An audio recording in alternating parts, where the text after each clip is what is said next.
का ये भौजी का करत बाड़ू? लेट होका था, चलो घाटे पे।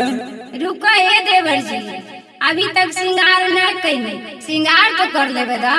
ठीक बा ये भौजी, जल्दी चली जल्दी चली। प्रेम से बोला छठी मैया की। म्यूजिक बाय बिपिनेश प्रेमी। Shivangi recording studio Rajgir.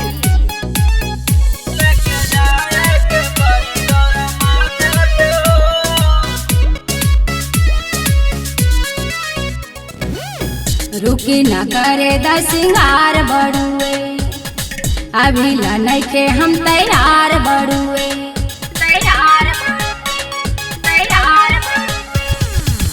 रुकी न करे दा श्रृंगार बड़ुए, अभी ला के हम तैयार बड़ुए।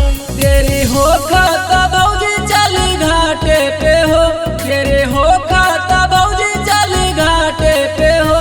लेके जाए के परी दौरा माथे पे हो, लेके जाए के परी दौरा माथे पे हो। जय जय जय जय जय जय छठी माई की, जय जय जय जय जय जय छठी माई।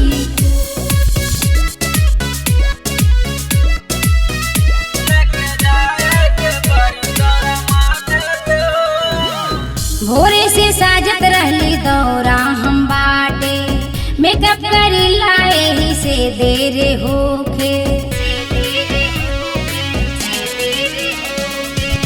देवे के परी तोहरो यार आगे बा, जल्दी चला ना भाभी भीड़ लागल का। जोरे होके लागल चली भौजी घाटे पे हो, जोरे होके लागल चली भौजी घाटे पे हो। लेके जाए के परी दौरा माथे पे हो, लेके जाए के परी दौरा माथे पे हो। जय जय जय जय जय जय छठी माई की, जय जय जय जय जय जय छठी माई। लेके जाए के परी दौरा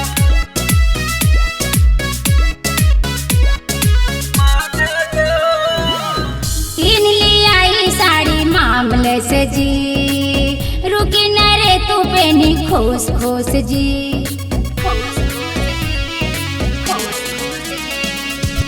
राजे कुमार कहीं लेट होई हो, अरे के बेर भइल देर होई हो। भोरे होके लाए भौजी चली घाटे पे हो, भोरे होके लाए भौजी चली घाटे पे हो।